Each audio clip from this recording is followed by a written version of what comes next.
The biggest surprise was how calm I felt. After the myriad of emotions that had washed over me over the past 24 hours, the icy calm was soothing to the point of hypnosis. My thoughts were interrupted. "Hey, buddy, want another beer?" The bartender here was not exceptionally attentive.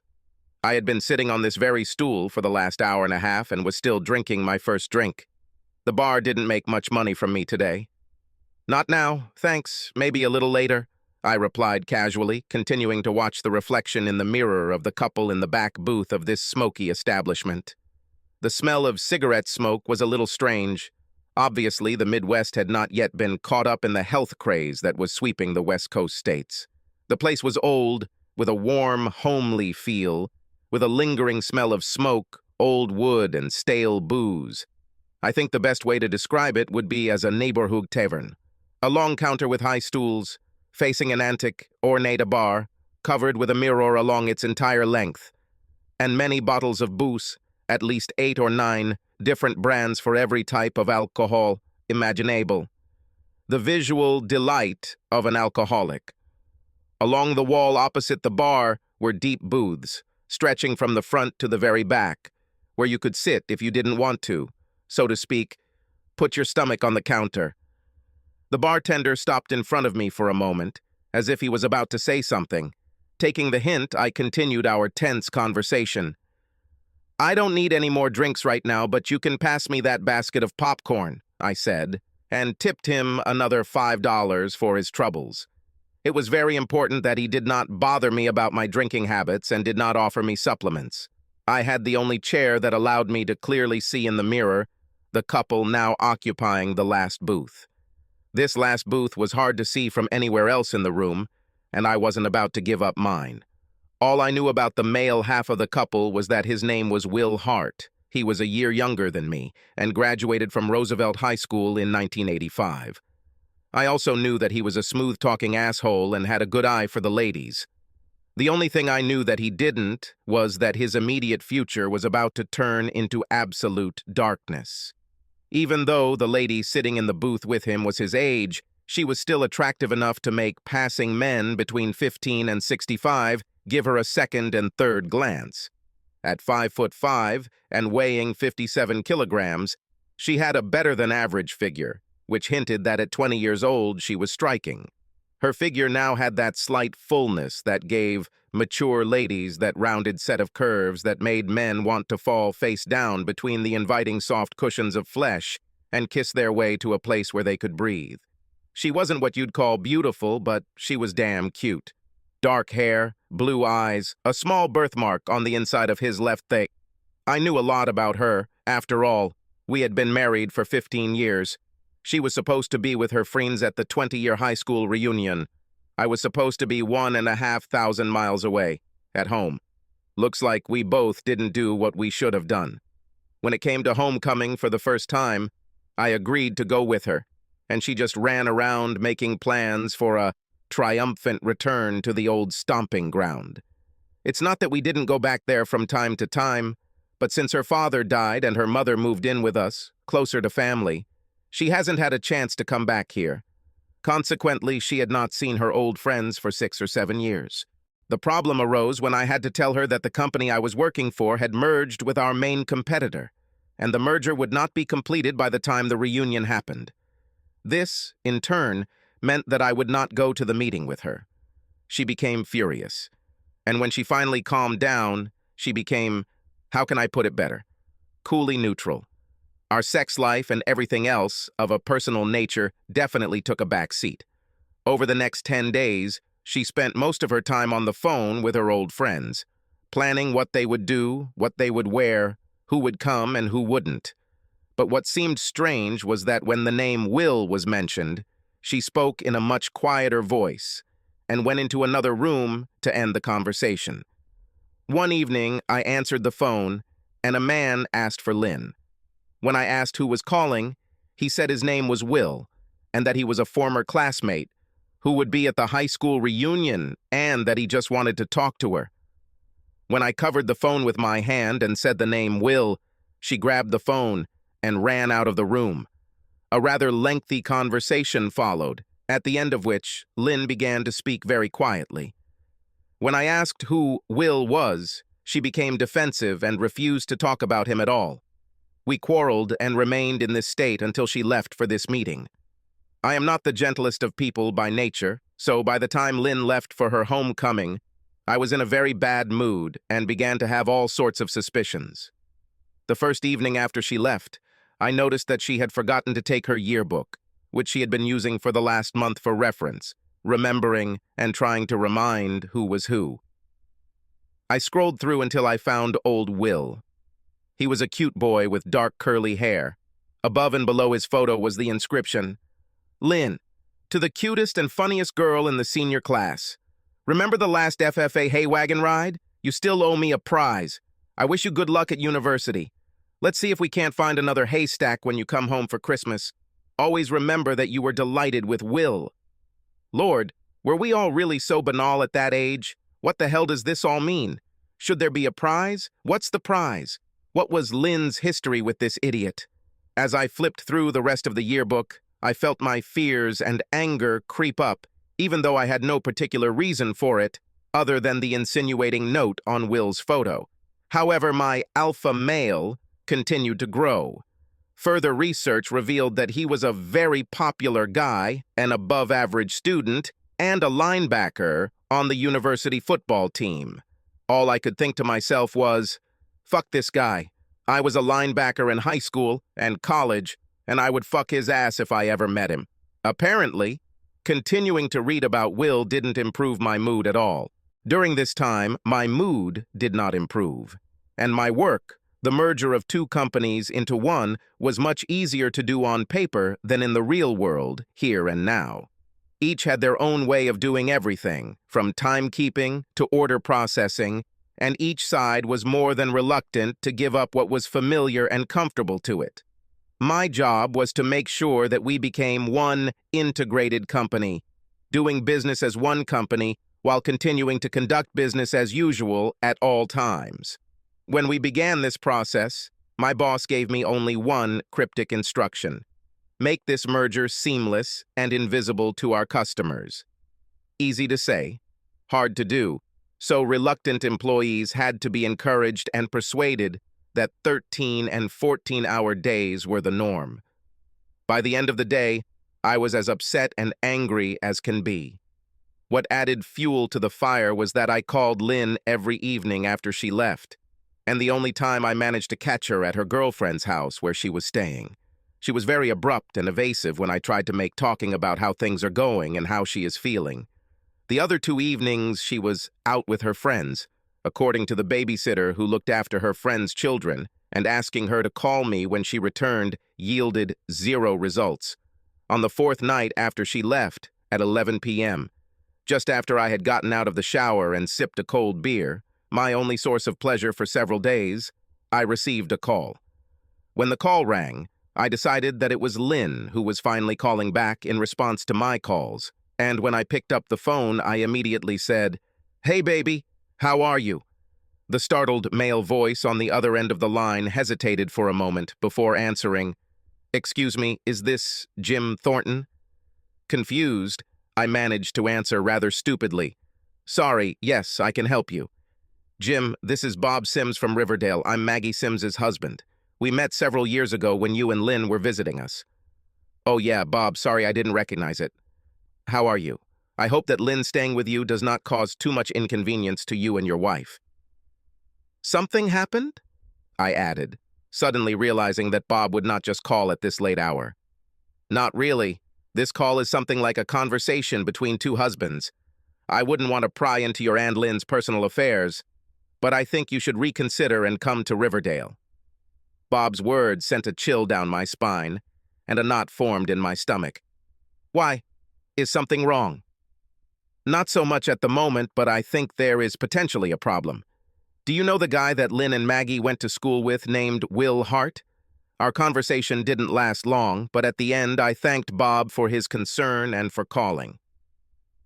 Less than 30 minutes later, I ordered a ticket to Riverdale via the computer and packed my suitcase. Unfortunately, I won't be able to get there until 7:30 tomorrow night, but hey, sometimes the cover of darkness is a big advantage. Having finished all the preparations that could be done in the middle of the night, I went to bed and tried to sleep. My imagination was spinning wildly in my head. Was Lynn really starting the romance that was interrupted 20 years ago? Am I a jealous ass for not trusting her anymore? I was in love with Lynn from the very first time we met, and by the second date, I knew that she was the woman I wanted to spend the rest of my life with. From then on, she became the center of my universe, even if I didn't always show it. She has always been loving and caring, and I was just as crazy about her today as I was at the beginning. I always thought that she felt the same way, and I didn't even think that she could feel something different. Granted, over the past few years, I've gone into career growth mode in our personal relationships, including sex, nights out on the town, and just general time on Saturday afternoons have been pushed to the back burner on autopilot. I accepted this as the norm for our time and place in life. Maybe she decided it wasn't for her and opted for something more exciting than parent-teacher conferences, soccer games, and the occasional movie when I wasn't too tired after work. At first, I felt physically sick at the thought that she might be having an affair. Then I got angry that she didn't appreciate the efforts I made to get everything we wanted and planned. When I thought about the fact that she could be with another man, my anger went through the roof. I always had some kind of possessive streak, but nothing significant ever came of it. Now she has blossomed in full force. Finally, my anger calmed down to a sun-burning flame dancing just below the surface of my consciousness, but it still kept me from sleeping peacefully at night. When I don't sleep well at night, it's bad. I get very grumpy. And when I get grumpy, I'm not very pleasant to deal with. The only good thing was that Lynn's mom came over to watch the kids while she was gone. So early in the morning, I would just leave as if I was going to work. If Lynn calls, she won't know that I went to Riverdale. I'll leave my mother-in-law a note that I have to work a 24-hour shift, and I'll call her later to make sure she and the kids are okay. The next morning, I went to work and told my very unhappy boss that I would be gone for a few days, and that, if necessary, he could fill in for me, and I would come back and do another job. He wasn't happy, but he didn't fire me either, so I guess it was a small victory that I desperately needed as I mentally began to oscillate between heartbreaking depression and absolute murderous rage. Airplane flying is mostly deathly boring, but it has its downside. They provide a strictly measured period of time in relative isolation to think things through without interruption, allowing time and peace to formulate plans and, most importantly, gain control over yourself. By the time I landed in Riverdale, I had already developed a concrete plan of action, which in turn brought a calm that I thought impossible just that morning. After we landed, I rented a car and called Bob. He said that they all got together, including my wife and Will, at a place called Clancy's, where they danced and drank. Having found the designated location, I quickly changed in the parking lot into nondescript jeans, a plaid shirt, and a baseball cap, and then quietly made my way into Clancy's lounge. Looking in the mirror as I walked in, I barely recognized myself and felt that Lynn would have to physically bump into me if she got close enough to recognize me. In all the years we were married, she only saw me in a plaid shirt a couple of times, and she certainly never saw me in a baseball cap. I never wore caps or hats because someone once told me when I was young that they caused baldness, and I developed a real aversion to wearing anything on my head. I never liked wearing a football helmet, but I forced myself to wear one when I played football, both in high school and at the small state college where I met Lynn. The fact that I was blonde further enhanced the illusion that I was losing my hair. Business was doing fairly well when I first walked in, as apparently Riverdale had been hosting a homecoming party for a few years now, and the place was about 60% filled with a range of people ranging in age from about 25 to a little older. 60. I learned from the bartender that Clancy's is a very old establishment and is frequented mostly by locals, or in this case, those who once lived here and have returned for one reason or another. For a few weeks each summer, homecomings were pretty good business, and this summer was no exception. There was an old-fashioned jukebox inside, and at the back of the building there was a small dance floor where different generations differed not only in appearance, but also in the tunes they danced to. When I first saw my wife and Will, they were sitting in a back booth with two other couples, all in the same booth, one couple on each side, the only difference being Lynn and Will, sitting opposite each other. In the first hour of my stay there, the six of them drank, danced, and generally just talked, as befits old friends who have not seen each other for a long time. In one of the couples, I recognized Bob and Maggie, the ones with whom Lynn lived, but I did not know the others. Bob looked around the room from time to time as if he was expecting someone, but even when he looked straight at me, there was no hint of recognition. It was probably a good thing, because I didn't want Lynn to know I was here right now, and I don't know how good an actor Bob would be if he noticed me. Around 10, the crowd began to thin out, and I sat down at my favorite place at the bar with my back to the booth in which they were sitting. At this time, both couples stood up, apparently saying goodbye. Bob told Lynn something like she needed a ride home, but he and Will made it clear that he would take her home later since they were going to be staying a while longer. So, I was still drinking my first beer and eating my third or fourth bowl of popcorn since I arrived. At first, they sat across the table from each other, sipping drinks and talking. As time passed, it was clear from gestures and body language that the conversation was becoming more serious. Will reached across the table and quietly stroked the back of Lynn's hand and forearm with one finger, while he made some important remarks, to which she nodded her head from time to time or responded with a quiet single word. Damn, I wish I could hear what they're talking about. I didn't know exactly what the words were, but I'd seen enough to recognize a bitch trying to lure her prey into a trap for the evening. The flames of my anger burned brighter, but nothing happened yet, and I was content to be patient and watch events unfold. If things hadn't gone any further than that, I would have called Lynn on her cell phone later that evening and told her that we had finished the project and that I would be in Riverdale tomorrow to stay with her for the rest of the homecoming events. That way, I would demonstrate that I wanted to be with her without her knowing that I was spying and getting angry again. In this situation, I began to relax and felt better. It seemed like she wasn't going to forget that she had a husband and two kids at home, and I wouldn't have to kick old Will's ass. My optimism was dashed when suddenly he stood up, walked over to the bar next to me, and ordered another round of drinks for the two of them from the bartender, Mike.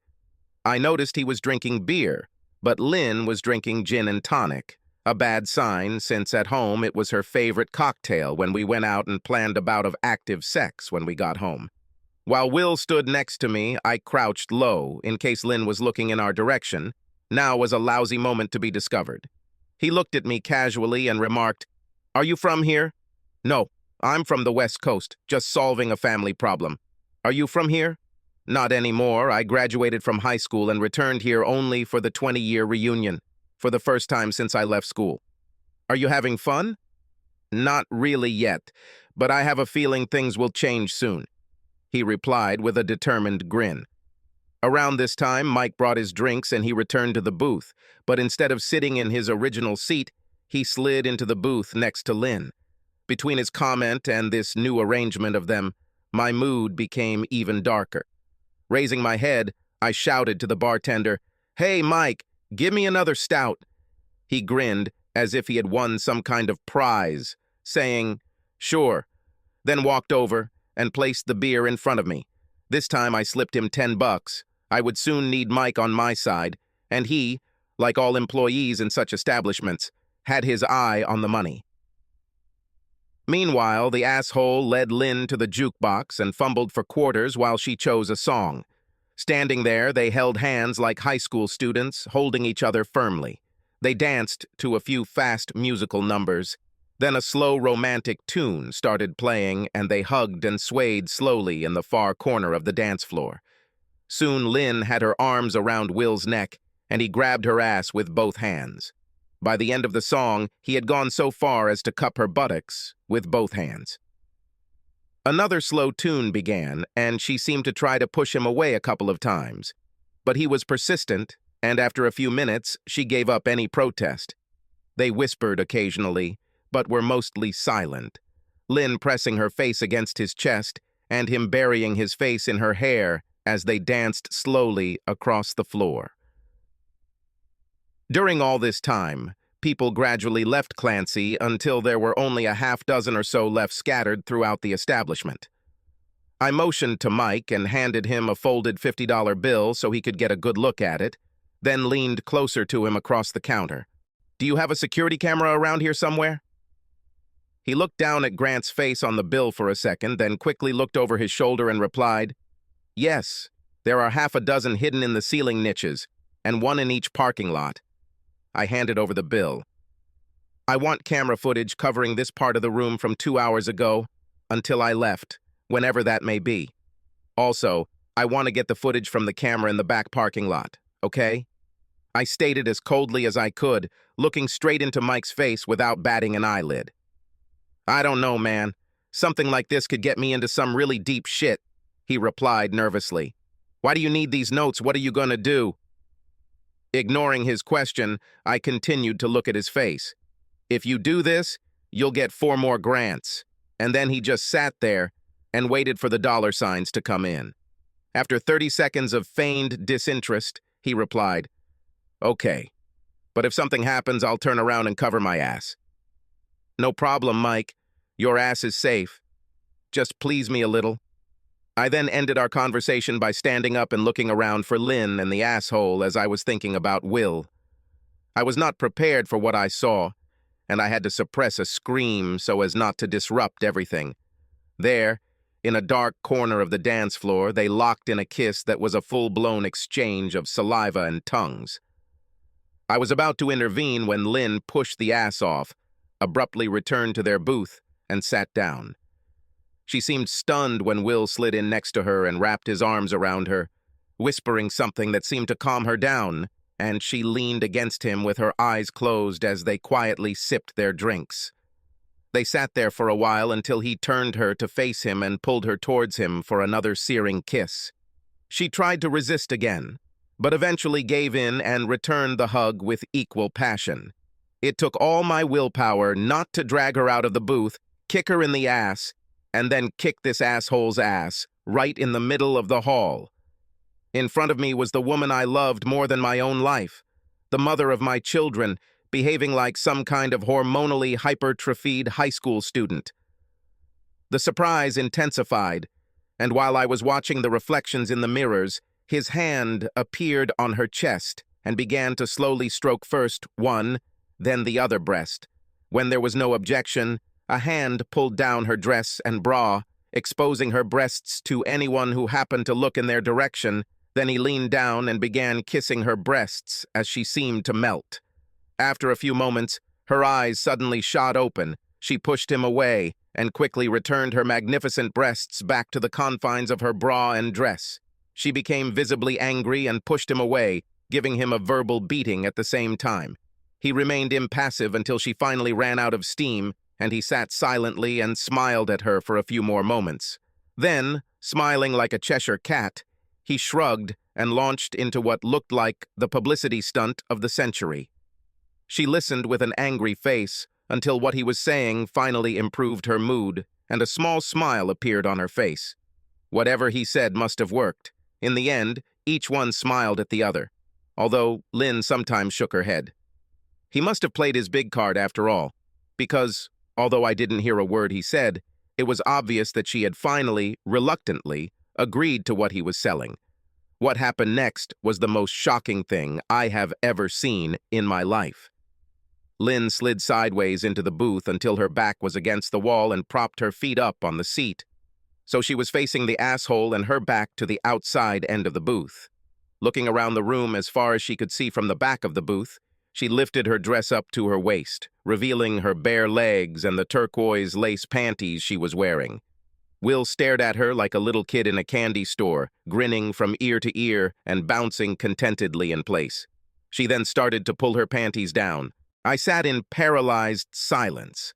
So far, I've been able to explain Lynn's actions as just a whim of the moment, a kiss and a little body rubbing, the result of too much drinking, disappointment in me for not coming with her, and a long wait to possibly meet her ex-guy. I could still quite come to terms with what had happened up to this point. Now I had serious doubts that my marriage would last through the night. Pain, humiliation, and anger washed over me in alternating waves as I sat silently and watched. Under the asshole's gaze, she slipped out of her panties. She returned to a sitting position on the bench and handed the elegant piece of clothing to the now grinning Will. He leaned slightly in her direction, took a deep breath and made a remark that made Lynn's face red and earned him a good-natured slap to the face. With these words, she asked him to move away and headed to the ladies' room. Will looked at the evening's prize and placed it in the inside pocket of his sports jacket and then started doing those "it's time to go" moves. Finally, I recovered from the shock and was able to move and breathe again. It's time to take some action before this shit goes any further. Looking around, I found that there was no one in the bar except the bartender and the three of us. This is good, because if the situation gets out of hand, witnesses will become a real nuisance. I motioned to the bartender and he sauntered over to where I was sitting. I pointed my thumb over my shoulder towards the last booth. "Mike, bring these two lovebirds a drink at my expense, okay? But change the ladies' drink from gin and tonic to Bailey's on the rocks." Bailey's on the rocks was what Lynn drank as the last drink of the evening when we went out. She said it calmed her stomach and saved her from a hangover. I always thought it was bullshit, but it seemed to work for her. But what the hell? Then I put another 20 on the table while Mike did his thing and took the drink to the asshole. Lynn appeared just as Mike was explaining where the drinks came from and to whom.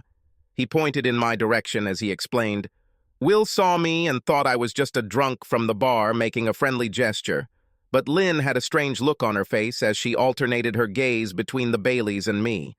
I didn't turn around. I just looked in the mirror from under my baseball cap. Lynn and the asshole were sitting next to each other in a booth and exchanged a few words when he shouted to me, "Hey, buddy, why don't you come over and have a drink with us? We're just about to leave, but we wanted to thank you for your generosity." I slid off the bar stool and sauntered over to them, keeping my shirt collar up and my baseball cap pulled down over my eyes. When I approached the table, the asshole stood up and extended his hand for a handshake. "My name is Will, and this is Lynn." I pushed my cap to the back of my head, straightened up, not accepting the outstretched hand, and looking straight into Lynn's eyes answered, "Hello, honey. Are you having a good time?" There was absolute stunned silence for a moment. Then Lynn turned white as a ghost, let out a strangled cry and dropped her glass, breaking it and splattering Bailey's all over the table and her dress. The asshole immediately realized who I was and stood silently, opening and closing his mouth like a carp at the bottom of a fishing boat. If I hadn't been so angry, I would have laughed out loud. The look of panic on both faces was more than comical. I don't know what I looked like, but whatever it was, it must not have conveyed a feeling of joy and smiling. Lynn backed into the booth as far as she could, and her companion for the evening looked like he was about to jump out. "Do you mind if I sit down?" I asked kindly, and, without waiting for an answer, sat down opposite. After another second or two of silence, Lynn found her voice and began a rapidly babbling string of questions. "Jim, what are you doing here? Why didn't you tell me you were coming? How long have you been here? The asshole simply turned his head, looking first at me and then at the exit from this establishment, the expression on his face alternating between fear and belligerence. I raised my hand for silence, cutting Lynn off in the middle of what she was trying to say. "Hey guys, calm down. Let's just sit for a minute and get to know each other. What do you say if we have another drink?" Then I turned and motioned for Mike to come over. The two now sat in stony silence, their minds racing to understand what I was up to. "Mike, get us another drink." And then, in the most sarcastic tone I could muster, "And do you have anything we can use to clean up this mess?" My wife was so happy to see me that she spilled her drink. Then I turned to her companion and, smiling my best salesman smile, extended my hand. "We don't know each other. I'm Jim Thornton, Lynn's husband." He took my hand in a short squeeze, like a hot horseshoe. "I'm Will Hart, Lynn's former classmate." I came to the alumni meeting. So this is you? The famous Will Hart? Well, it's good that we can finally put a face and a name together. I didn't go into detail, but I'm sure my fake sincerity didn't escape him. After a second or two, when I hadn't said anything else, Will spoke up. I don't really need another drink. I haven't touched the first one. And it looks like you and Lynn need some alone time together. No, old man.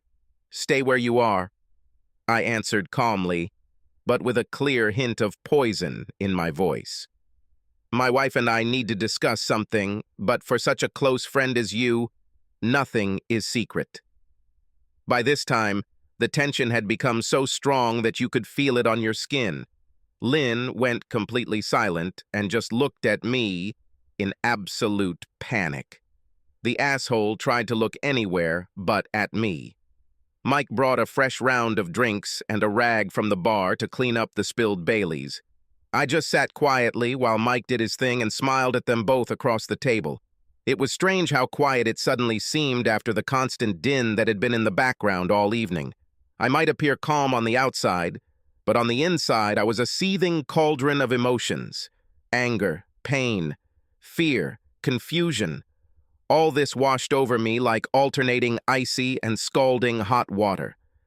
Mike finally finished clearing the table and returned to the far end of the counter. He clearly sensed my need for privacy. Taking a long sip of cold beer, I put the glass on the table and looked intently at Lynn. Well, Lynn, what were you saying? She flinched at my question and began, What are you doing here? I came to see my beautiful wife and protect my territory, but it seems a little late, I answered, winking slyly at Will. Lynn caught the wink and spoke. Jim, it's not what it looks like. I can explain everything. We were just having drinks and talking about old times when Will and I were classmates and we hadn't seen each other since the summer of our graduation. We didn't do anything wrong. Yes, man. We drank quietly and made up for lost time over the past 20 years. Lord, how guilty the couple looks. We were just reminiscing about old times, right? The old days must have been pretty exciting. Lynn began to cry and nervously fiddled with her wedding rings. The asshole took a long sip from his glass and stared at the table, trying not to meet my gaze. Jim, I know it looks a little funny, but nothing is happening. We just had a little drink, danced a little, and talked about our school days. Honestly, that's all we did. Looking at Will, I asked, Is it true, Will? You were just having a friendly drink and chatting a little here alone with my wife? I emphasized every word, and this did not escape them, since both immediately nodded their heads affirmatively and, at the same time, assured me that it was so. I watched silently, looking from one to the other without saying a word. Until now, I had not raised my voice, made no accusations, or broken anything, so there was a noticeable shift in their behavior towards relaxation. Not much, but enough to say that each of them interpreted my actions as a sign that I was in the dark about what they were up to. Do they think I'm just a stupid fucking husband being kept in the dark and cuckolded? The thought racing through my head was, how far did Lynn plan to let him go? Was he really going to take her to Bob and Maggie? Or were they going to go somewhere more secluded for unknown reasons? Did Lynn decide to go to bed with this idiot? Has she already slept with him?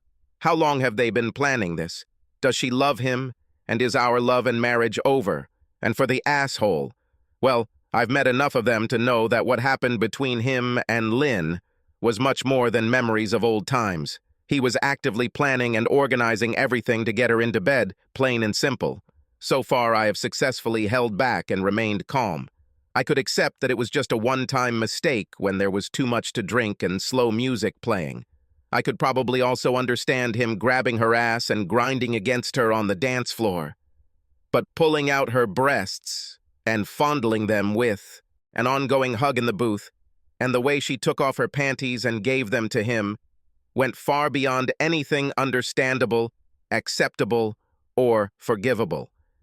Internally, my mind was screaming, to hell with calm and understanding. But I needed to determine what was really going on, so I maintained my stupid grin and disdainful appearance. I sat up very straight, and leaned forward, staring at them both across the table. Then, focusing on his wife, he said, "Well, honey, tell me about the reunion. Are you having a good time? Besides Bob, Maggie, and old Will, did any of your other close friends show up?" Lynn and Will relaxed even more, as my obvious interest turned from their personal relationships and current circumstances to general issues regarding the homecoming. The idea had obviously become firmly established in their minds that I did not suspect anything unusual. They successfully explained the intimacy in which I found them by my sudden appearance, since it seemed that I was in the dark about their earlier intimate relations and the transfer of panties. In an effort to steer me away from anything that might pique my curiosity, Lynn launched into an overly detailed account of the reunion and the events of the day. I just smiled and listened. From time to time, Will would add some detail or talk about some event, but mostly he was silent. To be honest, I got the impression that he would like to become invisible and disappear. In the end, she had nothing more to say to me, and the strangeness of my sudden appearance returned to her again. She ended with, "That's all for now. The actual functions of the meeting will be completed over the next few days, and that's when most of the class is expected to show up. Now tell me, what are you doing here? Is there some reason why I shouldn't be here?" "Well, no, but you refused to come with me because your company had this problem with the end of the world that was more important than anyone or anyone else in your life, so your appearance is a bit of a shock," she replied. She has a slight hint of aggression. "Did you finish earlier than expected?" "No, I'm not finished yet. Just thinking about how I'm breaking my promise to you by leaving you here alone." When I really thought about it, I suddenly had a very dark feeling about not being there for you. So I told my boss that he could either let me go or I would quit. It didn't matter to me what he did, but I was going to leave, and here I am. She raised a concerned eyebrow, asking with genuine concern, "What if he fires you? What will we do then?" "I don't know, and it doesn't matter. The only thing that matters is that I'm here with you now," I answered with all the feigned sincerity I could muster. Now Lynn looked at me with genuine concern. She knew that I had a very good job, and she liked the reward of a large income. She could quit her job and stay home with the kids, have the house she wanted in the neighborhood she liked, plus everything else. My coming here, despite the consequences, now shed a whole new light on the situation, and the way I acted was more than a little out of character. God, I hope this doesn't cause any problems with your work. The potential cost of my stay here slowly began to dawn on Lynn. Perhaps coming to the high school reunion wasn't as important as she thought. "How did you two find this place?" I asked out of the blue, looking around as if I was seeing this place for the first time. I wanted to shift the conversation to what's happening here. Lynn chimed in, explaining that this was a typical drinking spot frequented by locals during their school days. Today they came here with Bob, Maggie, and another couple, since they lived in Riverdale and were regulars here. "Will, why did you come to the meeting so early? Do you have a family here in Riverdale?"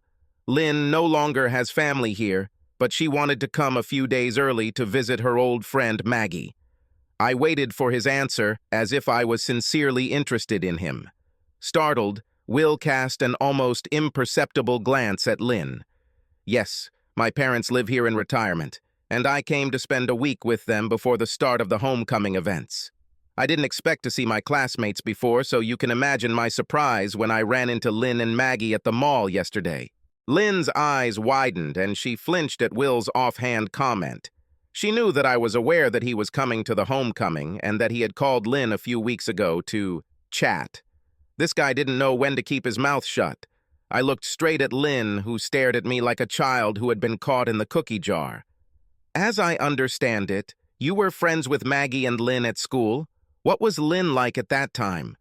I talked to Will like a conspirator trying to find out secrets. "Didn't she have a mouth full of braces? Did she have a lot of freckles and braids?" I grinned.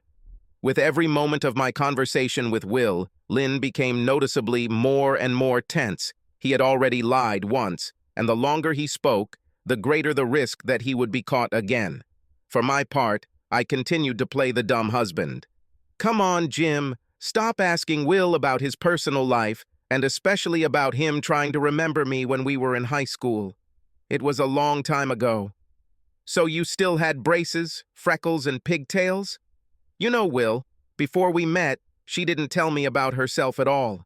I mean, her mom told me about stuff when she was little and family events, but not things that only friends would know, like old boyfriends and stuff like that. She always claimed that she was too shy to talk about herself. The more Will talked, the more he relaxed. And the more he relaxed, the more Lynn tightened. His general description of Lynn in middle school was that she was cute and sweet, but self-conscious about her braces, freckles, etc., and that she was into horses. She was even a member of the school's FFA chapter.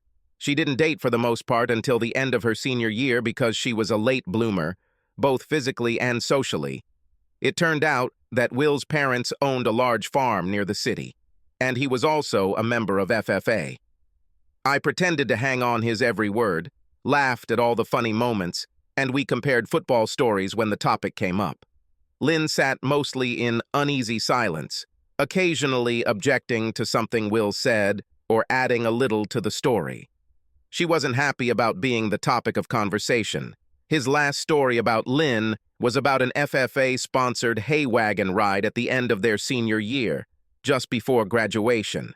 As soon as he mentioned the joy trip, Lynn turned pale and tense, and then loudly asked him not to tell the story. I, of course, encouraged her to tell. The story goes that Lynn didn't drink at all, but she was teased into drinking the cheap fruit wine the boys smuggled on the trip. After taking a sip, she decided that the drink was pretty good after all, and as the evening went on, she became considerably less reserved as she sat in the back of the van. No details were mentioned about what less restrained meant, but her personal participation in the evening's activities was interrupted when she vomited on another girl, Will, and 2 other boys. The adult chaperone intervened and eventually called Lynn's parents. Her parents were unhappy, and consequently, she was punished with house arrest for the rest of the year, except for graduation ceremonies. She wasn't allowed to see or talk to Will or any of the other students on the van ride, and so she hadn't seen or spoken to him since, other than hurried goodbyes and yearbook signings on the last day of classes. By telling this story, many answers fell into place for me. I laughed at the story like it was the funniest thing in the world and commented that Lynn still doesn't drink alcohol. Will softened and smiled like the cat that ate the canary. Lynn kept looking at me for any signs of concern, and I simply winked back at her. "Girl, wait until I tell our friends at home about this." "Damn it, Jim. Don't you dare tell that story. It'll embarrass me to death." "Lynn, I bet you throwing up on that joyride wasn't the highlight of the evening, was it?" I answered in a tone devoid of humor. Lynn turned pale. If that was even possible, Will suddenly seemed less relaxed, and I wasn't smiling at all. The story was funny, but my comment brought everyone back to the present. Suddenly, it became very quiet. The discomfort became palpable. "Will, let me out. I need to go to the ladies' room." Lynn broke the silence and almost pushed him out of the stall, hurrying to get to the door with a large F sign in the middle. Lynn stomped purposefully across the dance floor and disappeared into that inner sanctum where women retreat when stressed. Will and I watched her go until she disappeared. "I guess I better get out of here. It's getting late and I'm having a hard time sleeping in this damn motel I'm staying at off the freeway," Will announced. "I thought you were staying with your parents." "I'm staying in the city. I love them very much, but it's impossible to be alone in my parents' house." His comment instantly brought my anger back to the surface, and I thought to myself, yeah, he's an asshole, for example, for bringing home someone else's wife and getting her into bed. "I'll walk you to the door. I need some fresh air. And as far as I know, Lynn, she's locking herself in the bathroom for half an hour until she gets over her embarrassment about the whole trip thing." I laughed. As we headed toward the side door into the parking lot, I called out to Mike. "Hey, Mike, I'm leaving in a few minutes. Bring me these notes, okay?"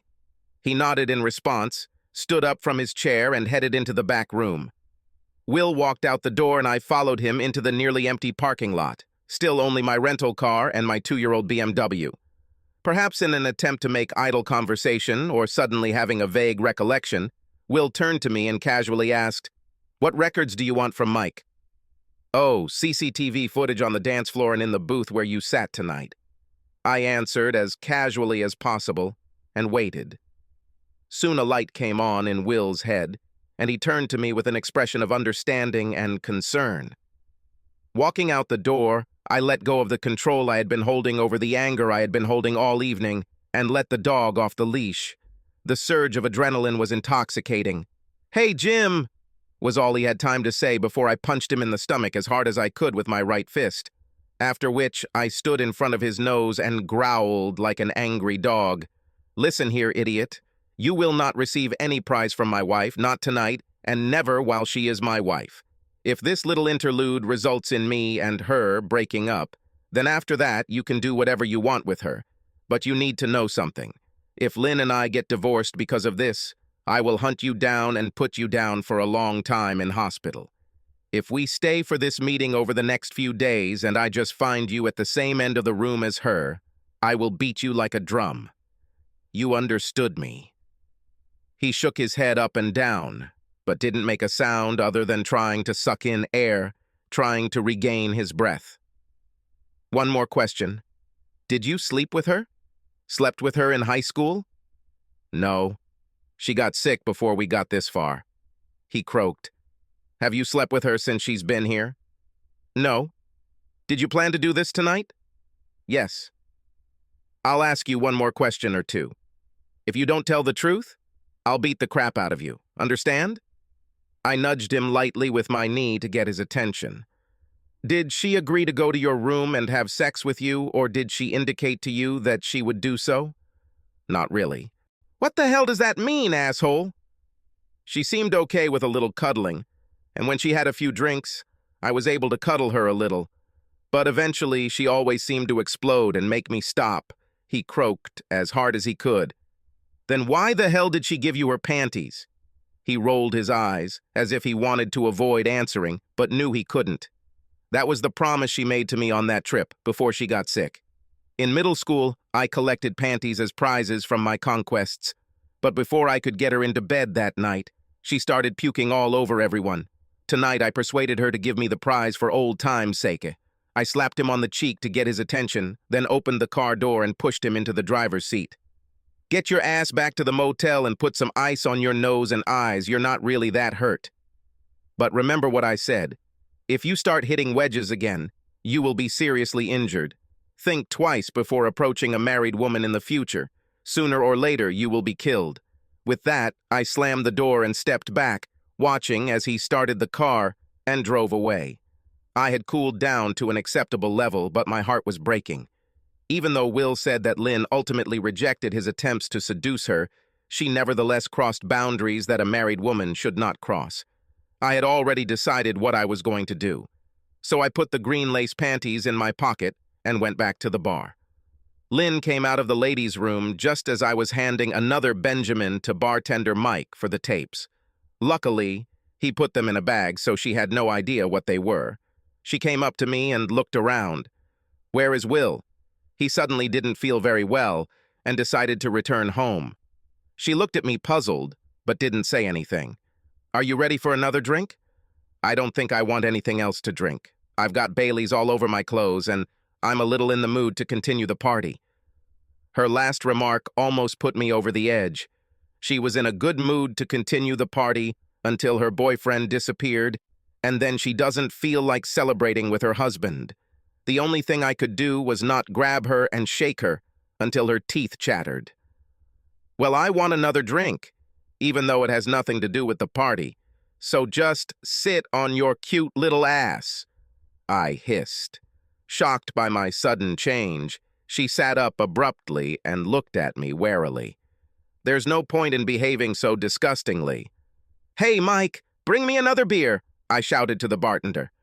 The bar was empty, and my voice echoed throughout the hall, where it was so quiet. Mike looked like he really wanted us to go home so he could have some closure. During the evening, I gave him so many tips that he could easily remain open until I got ready to go home. He must have felt the same way because he brought another beer and placed it in front of me. "On the house," he muttered, and returned to his perch at the opposite end of the bar. Of course, it was an old neighborhood place, and I hadn't gotten a beer on the house since I was in high school. I took a sip and sat down, looking at Lynn expectantly. When there was silence, she fidgeted nervously in her chair. "Jim, why are you acting so strange? You show up unannounced, make everyone feel awkward, and then just stare at me like I'm a bug under a microscope. What the hell is going on, I want to know, damn it?" She was losing the battle with composure. I realized that the important moment had arrived, and I took another long, slow sip of my beer, looking my wife straight in the eyes. "Okay." I put my hand in my pocket as casually as possible and threw the panties I had taken from Will into the middle of the table. "I found them in your former classmate, Will's jacket pocket. They are yours, aren't they? These are the same ones you were wearing when you arrived here tonight, right?" Then I sat down and waited. She turned pale and stared at the lace rag lying in the middle of the table as if at a rattlesnake. She alternated between looking at the panties and then at me, and back again until she began to stutter. "Jim, don't know what?" That was all she had time to say before I reached across the table and pulled down the top of her dress, enough to expose the bra that matched the panties in front of us. "These are your panties, aren't they, Lynn?" She turned away and covered her mouth with her hands, as if she was going to be sick, but did not answer. "Damn it, Lynn, are these your panties or not?" I almost shouted in her face, holding them right in front of her eyes so that she couldn't help but notice them. She turned away from me and squeezed out with anguish, "Don't know." After which, the tears began to flow in large quantities.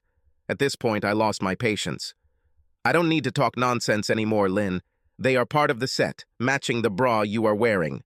I know because this is the gift I gave you for your last birthday." Now I was in full attack mode. I sat and saw how you, dancing, rubbed against this asshole. I saw how you wet your tonsils and exchanged saliva with him on the dance floor and in this fucking booth. I saw him pull out your breasts and fondle them, and last but not least, I saw you take off those panties and hand them over to him. I abandoned all semblance of restraint or control, and as my voice and tempo of speech increased, she flinched at every word, as if she was being whipped. I took the cassette out of my bag and threw it right in front of her. "If your memory has become bad, maybe this will help refresh it."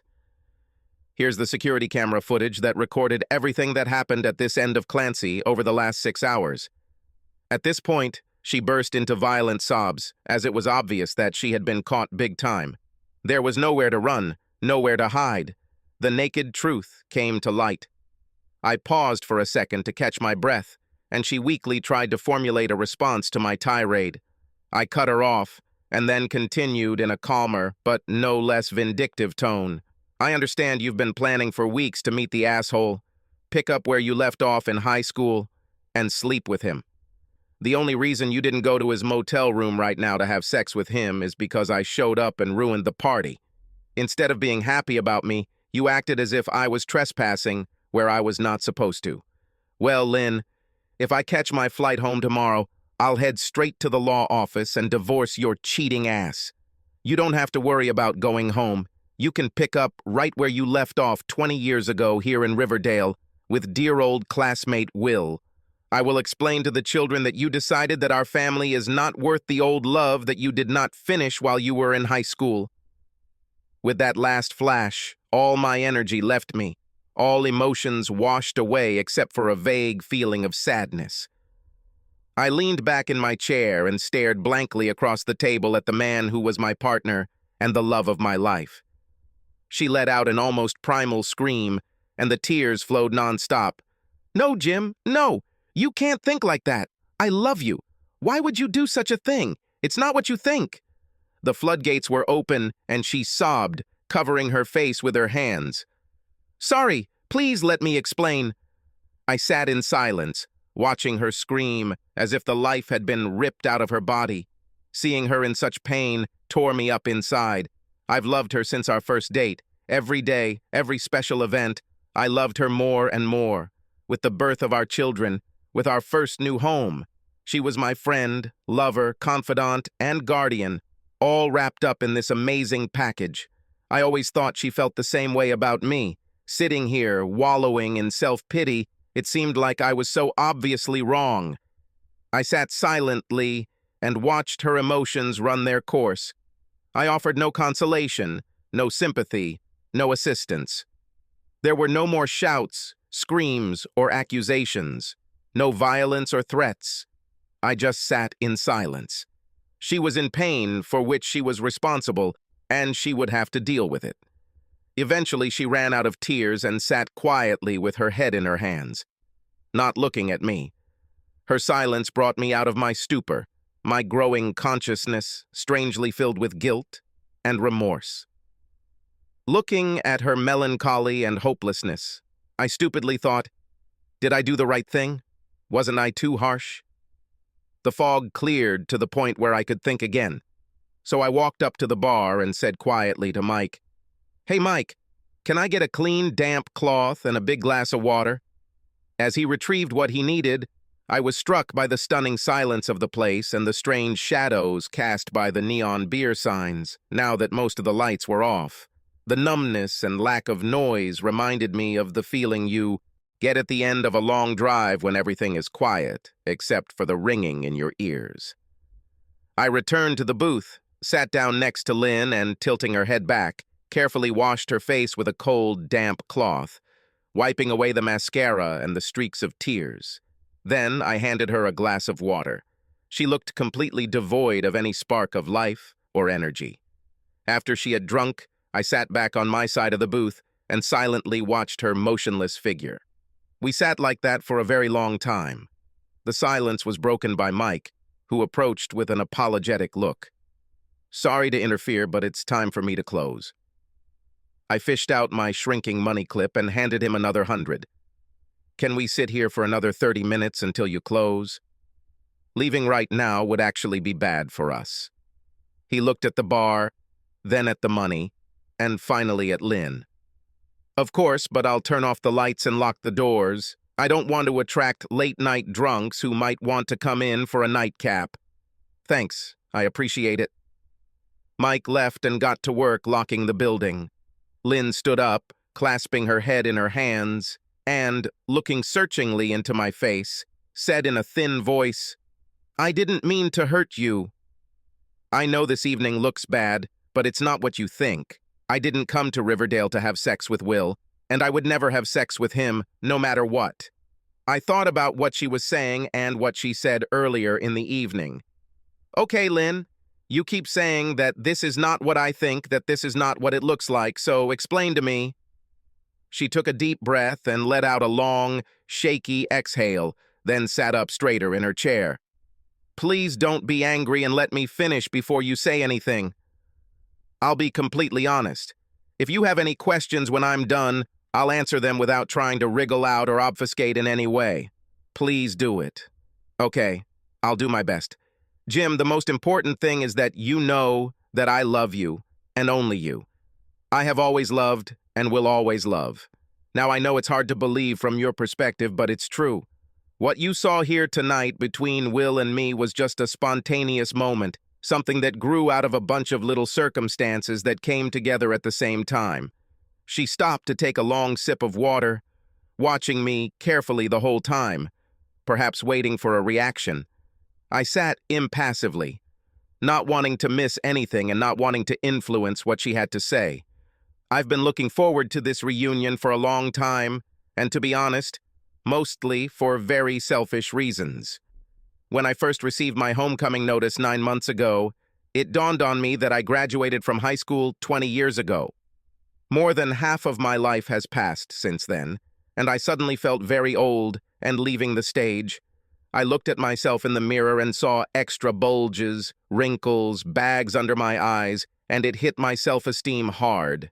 You weren't the most attentive lover in the world for a while, and I thought to myself, no wonder. Look how you've done. Who can be delighted by an old-fashioned middle-aged housewife wife? I was depressed as shit, but the upcoming reunion and the promise of seeing my friends again gave me the kick in the ass to do something about it. I started watching what I ate and going to women's Pilates classes until I was down 4.5 kilograms to what I was when we got married. I thought I was making real progress and looking pretty good. But you didn't say anything, didn't change your attitude towards me, and all you cared about was your job and company. This infuriated me, and I slowly began to boil over the fact that you were not paying attention to me and were taking me for granted. When you canceled your trip to meet me, that was the last straw. I decided that I would go alone and have a good time alone. Now, before you say anything, no. I didn't plan on being wild and pretending to be single, but I fully intended to have a good time, including dancing, dinner, and a few drinks with old classmates. I decided that although I am old and married, I am not dead. I kind of took a time out from being a mother and wife with all the accompanying activities and responsibilities. I'm telling you this now so you know what kind of mood I was in when I left here. She stopped and looked at me, as if expecting some kind of answer or comment. When I didn't say anything, she continued, "Obviously, I need to explain myself about Will. In high school, he was a real find. He was good-looking, quarterback of the football team, homecoming king.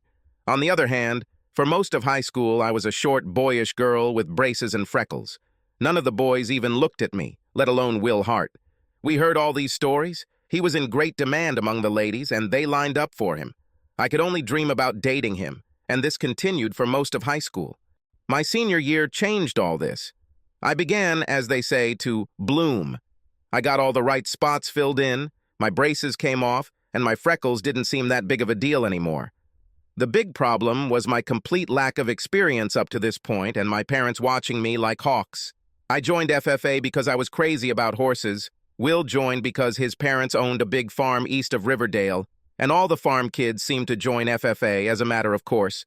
Suddenly, after Christmas break of my senior year, Will, the girl terror, as we secretly called him, began to notice me, and from time to time stop and chat amicably. I was the most excited student at Roosevelt High just because he was talking to me. During this time, I managed to go on dates with several other guys, but he never asked me out. I was still very shy and was often teased for having a secret crush on him. She stopped to take another sip of water. My story, for lack of a better term, with Will was short and incomplete. It happened at the FFA graduation for high school students.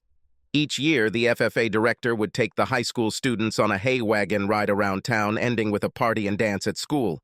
I found myself in the very back of the wagon, under the straw, with Will and half a dozen other really popular high school boys and girls. Will was very attentive, giving me all his attention, and I found myself in a one-on-one situation with Will, the storm of girls. I was included in the popular inner circle, and my head was spinning with surprise. One of the boys took out a large bottle of fruit wine. Until that moment, I had never drank alcoholic beverages and timidly refused when they offered me a bottle. The others began to tease me about being a good girl and a child, so naturally I relented and drank. It tasted a lot like fizzy soft drink, so I drank more. The bottle was passed around a couple of times, and soon I felt dizzy, and everything seemed out of focus. Will put his arm around me, and we started just talking, holding hands, then a little teasing exhalation into my ear, and finally, a whole lot of kissing and hugging. I was a complete newbie to this boys and girls thing, and Will was very smooth and experienced. It was subtle and slow at first, but suddenly his tongue was halfway down my throat and he pulled out my breast. I was shocked. I had never done anything like this before, and I screamed for him to stop and pulled away. He simply smiled and looked around at the others, took another sip of wine from the bottle, then handed it to me. I remember that I was embarrassed to act like a little child, so I took another big sip, and after that I don't remember anything except that I had very new and pleasant sensations happening in my body. Lynn fell silent. Her mouth opened and closed a couple of times, but no words came out of her. She was clearly in a difficult situation. Jim, it's hard for me to talk about this. We never really talked about our sexual experiences before we got married, and I feel terribly uncomfortable doing this. Lynn, while neither of us were what you'd call experienced when we got married, we weren't complete virgins either. The moment we decided we loved each other and would get married, everything we did before we met was accepted as our past. Besides, we should now know each other well enough to talk about anything without trepidation. I feel comfortable telling you things, and I'm disappointed that you don't feel the same way about telling me things. Maybe if we had been more open with each other, this conversation would not be happening now." After that, I fell silent and looked at her again, waiting for her to continue. She again began fiddling with her rings, and then, without looking at me, she continued her story from where she left off. My mind was disconnected from my body as I was aware of what Will was doing, but I didn't seem to have the ability to resist. We hugged for a while, and Will became bolder and bolder until he unbuttoned my blousie and started kissing my breasts. No one had ever done this before, and my body loved it, even as my mind screamed at it to stop, that it was wrong. But I didn't resist. I just moaned and let him do whatever he wanted. Finally, I emerged from the fog with my panties down, dangling around one ankle, legs spread wide, while he was ready to have sex with me. When I realized what it was, my conscience finally overcame my desire, and I tried to get up. When he tried to hold me, I began to resist even more, and something in my body must have not liked the sudden movement, because I vomited right in his face. Because of all the screaming and yelling that followed, the teacher in charge of the team stopped to find out what was going on. I remember desperately pulling my panties up before the teacher would get to where we were, all the while emptying the last of the contents of my stomach on everyone within a couple of meters. You know the rest of the story. The teacher called my parents, and I was taken home in complete embarrassment and put under house arrest forever. I only saw Will once after that, during our graduation ceremony and for a few minutes after. He joked a little about how I felt bad and that I missed the thrill of getting my first sex from him. He also said that I owed him panties as a prize, even though we didn't actually have sex. He even wrote about it in my yearbook, but if you don't know the history, you won't find out the details. And this is the whole story about me and Will, she said, concluding her story. That's all that can be said. Then she looked expectantly into my eyes and began to wait. I returned her gaze for a moment before saying, "This is some kind of fiction, Lynn. This is not fiction, Jim. This is the truth. This is how it all happened. I'm not making this up. Believe me, I didn't have sex with Will, and I actually threw up on him," she said pleadingly. "Oh, I believe you. I'm sure that everything happened exactly like that." "Then why do you look like you think I'm lying?" "Because I don't care what you may or may not have done with your old boyfriend at school." This was long before we got married, and strictly speaking, it is none of my business. I'm worried about what you've done to that asshole these past few days. I'm especially worried about what happened here tonight. First of all, tonight is the first night since I arrived in Riverdale that Will and I have been alone together. We went out as a group, were all together, and I returned home with Bob and Maggie. You can ask them if you want to check. Yes, so what? What I saw here tonight is reason enough to pack up and head home alone. Whether you dated that asshole last night, tonight, or later this week doesn't matter. For weeks you had been planning to meet him, and it wasn't just to reminisce about old times. Do you really think I'm that stupid? Jim, I admit that I had planned to see Will while I was here and was looking forward to it. But the thought of sex with him never ever crossed my mind. Tonight, everything happened as if by chance. We all relaxed and talked about what happened while we were in school and having a good time. I'd had a little too much to drink, and by the time the others had decided to go home, I was in the mood for some fun. Will said he would stay with me and then take me to Bob and Maggie. As we talked and danced, I seemed to be transported back 20 years, and I guess for a while I was 18 again and in high school again. That's all it was. I regret what happened and admit that I made a mistake, but there was no sex or promise. I swear nothing should have happened. She looked at me with pain and tears. I don't blame you for being angry, but I love you, and only you. Please don't talk about breaking up our marriage because of this. It's not that serious. We sat for a while and looked at each other in silence, Lynn trying to read some sign on my face that her request had been successful, and I, in turn, trying to understand what was going on in her head. Is she telling the truth? What actually happened in the last month leading up to this moment? While my mind went over what Lynn had told me and what I had seen this evening, I idly listened as Mike locked the doors and stocked up on beer for tomorrow's customers. Strange things that distract attention. Lynn, if you think that what I saw with Will tonight wasn't something serious, then I believe that you and I have a significant gap in our basic beliefs about what it means to be married. It may have been not that serious to you, but to me it was as serious as a damn heart attack. Did you really think I wouldn't mind you dancing in the dark, grinding against that asshole and trading spit with that smarmy son of a bitch? What reasoning made you think that if he stuck his tongue down your throat and tore at your breasts, that was normal? By this time, I had lost control of myself again and attacked her with renewed pain and anger. She answered my interrogation with obvious pain. "Jim, please stop. I had no plan to do anything against you and our marriage. I just got carried away for a moment but kept everything under control. It was just hard to concentrate between the drinking and the desire to be young again, at least for a little while. I already told you that there was no sex, there were no plans for sex, and regardless of my state of mind, there would be no sex. I would never allow this. Will knows that I'm happily married and have a family, and I'm sure he respects that." Then she looked at me and tears rolled down her cheeks. I lifted my panties and held them in front of her. "Do you know where I got them?" She turned away, lowered her head, and whispered, "No. I took them from Will. They were in his jacket pocket. I sat and watched as you pulled your legs up on the booth seat, lifting up your dress. She pulled them down to her feet and handed them to him. I responded with the pace and determination of a teacher instructing a small child. I really mean what we've talked about up to this point, but it all pales in comparison to you taking off your panties and giving them to another man."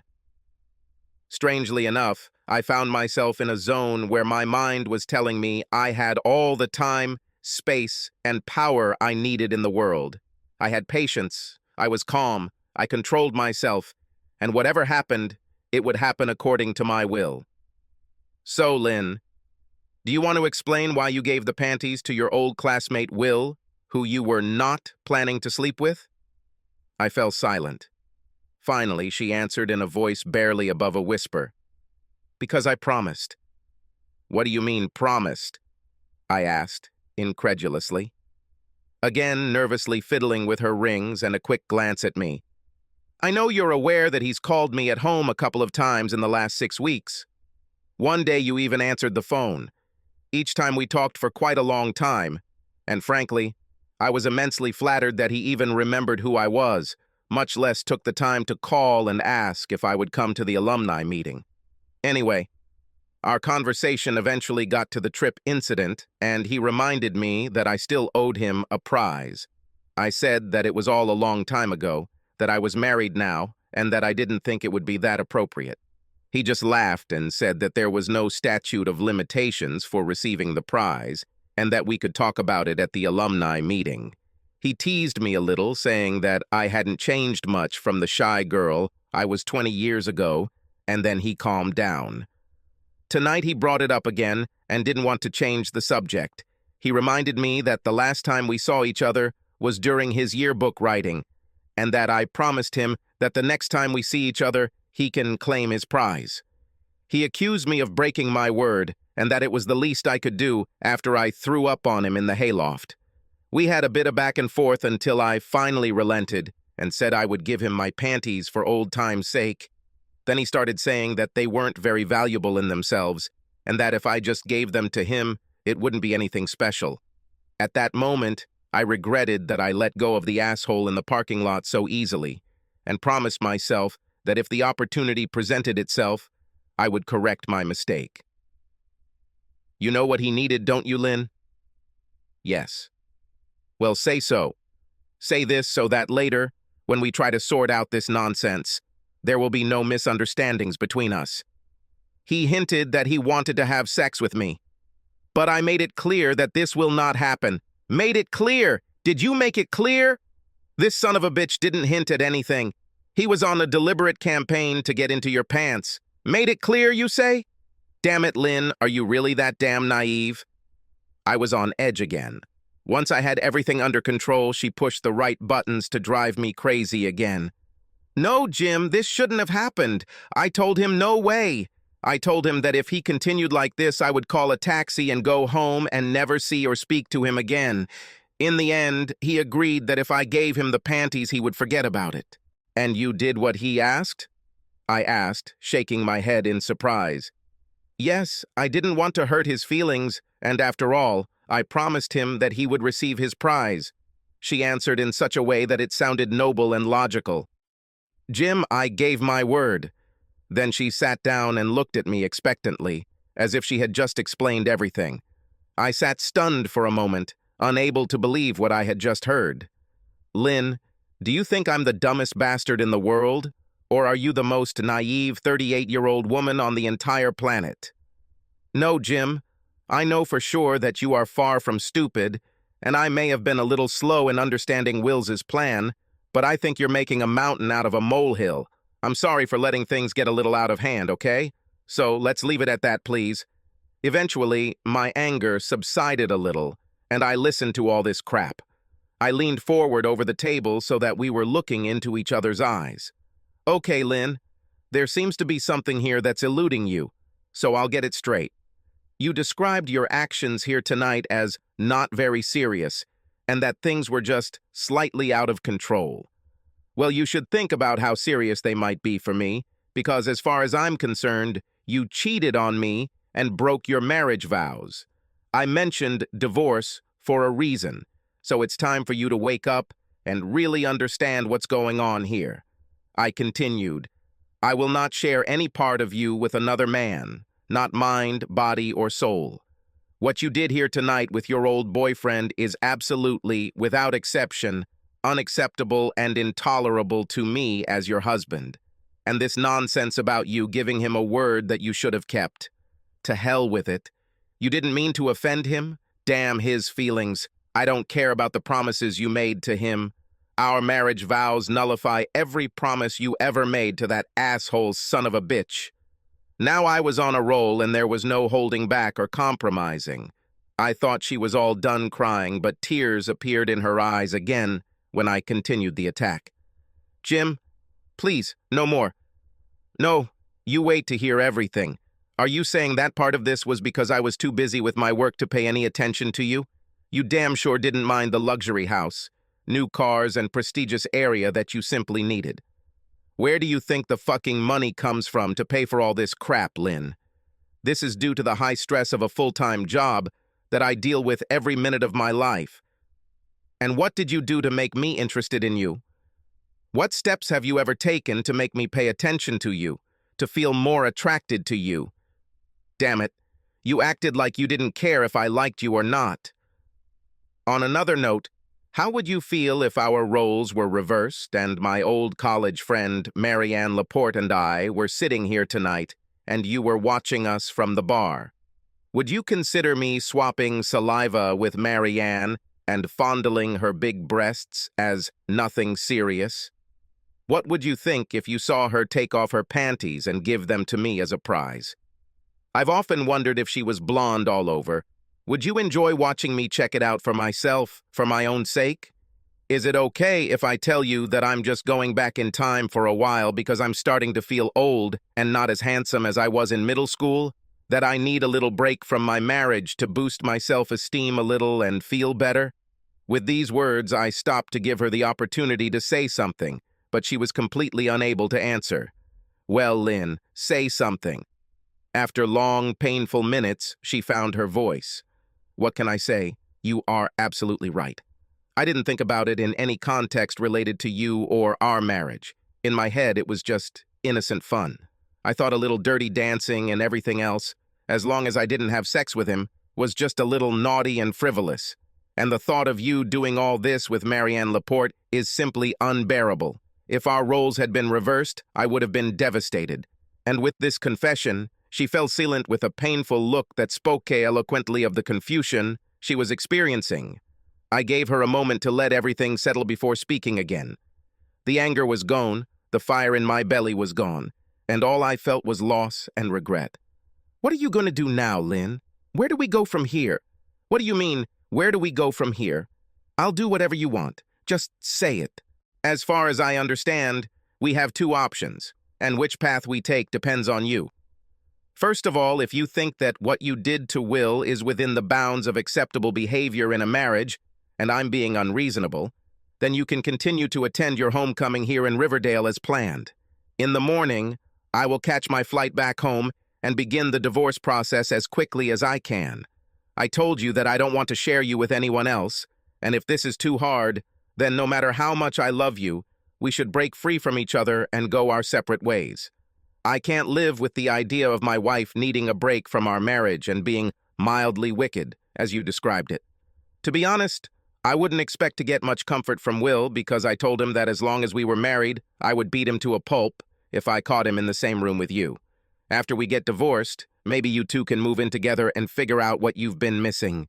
Jim, don't say that. I love you and want to be your wife forever. I feel nothing for Will other than the high school girl memories of having a high school crush. I just wasn't thinking and made a mistake. Please don't end our marriage because I made a stupid error in judgment. Please don't do this. Okay, the second option is that we come to an understanding of what our problems and expectations are. If necessary, when we return home, we can go to a psychologist. Looking back, I see that this episode was partly my fault. I should have been more in tune with your needs, but you also need to understand that you really hurt me. And frankly, I don't trust you as much as I did 2 days ago. It will take some time to rebuild this trust, and it may never return to the level it was. I vote for the second option, she said gloomily, if my vote is counted. This is not a voting issue. It's entirely your decision. And what I want doesn't really matter. What matters is what you want. My only position on this issue is that you cannot have both at the same time. I will not allow that. One more thing I should say before you decide what to do. If you decide that you want to stay in the marriage, you must understand that in the future, if something like this ever happens again, there will be no discussions, no second chances, no reconciliations. We will be done. Is this completely clear? Yes, absolutely. Outwardly I was calm, like the eye of a storm, but inside I was seething, as if the storm was here and roaring with all its might. She had already indicated her choice, but I gave my wife an ultimatum, and she has responded poorly to ultimatums in the past. Honestly, I would have been destroyed if she decided she wanted to go her own way after all, but I left no room for negotiation. Well, Lynn, so what will happen? Lord Jim, is it really necessary to ask? Of course I want to stay married. I love and always have loved you. Like I said, I let a bunch of little crap get to me, and I had an error in judgment and made a mistake. Mistakes come at a price, and I accept that I will have to pay the price. So be it. After which she reached across the table and squeezed my hand, giving me a reassuring smile. Her smile ended the storm that had been raging inside me for the past few days, and the sun illuminated my soul. I still wasn't happy with what happened, and even worse, I felt what could have happened if I wasn't here to stop everything, but I could deal with it.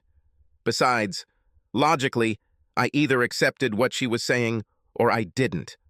I could keep trying to make her feel bad, mentally beating her up and in turn being miserable myself, or I could accept what she told me and what the asshole told me in the parking lot.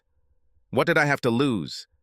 God, I was exhausted both mentally and physically, and what I really wanted to do was snuggle up with my lover and best friend away from work, home, kids, and freeways for a while, and heal. To tell the truth, I almost understood her point of view. I felt someone tap me on the shoulder. It was Mike. It's really time for me to close up, and it's time for you guys to go home.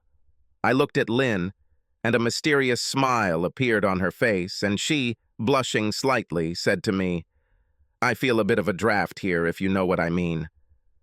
I think we should find some place to warm up and see if I can't attract you to me yet. Needing no further invitation, I stood up and smiled at Mike, then took my wife's hand and helped her out of the booth. I have one more request for you, Mike, and I think you should do it for free, I said jokingly.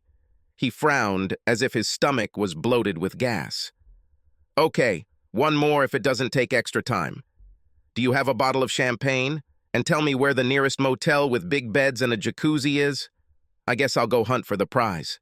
Subscribe to our channel so that your second chaff doesn't cheat on you, and go ahead and listen to the next story, because this story is nothing compared to the next one. If you're under 18, don't even think about listening to the next one.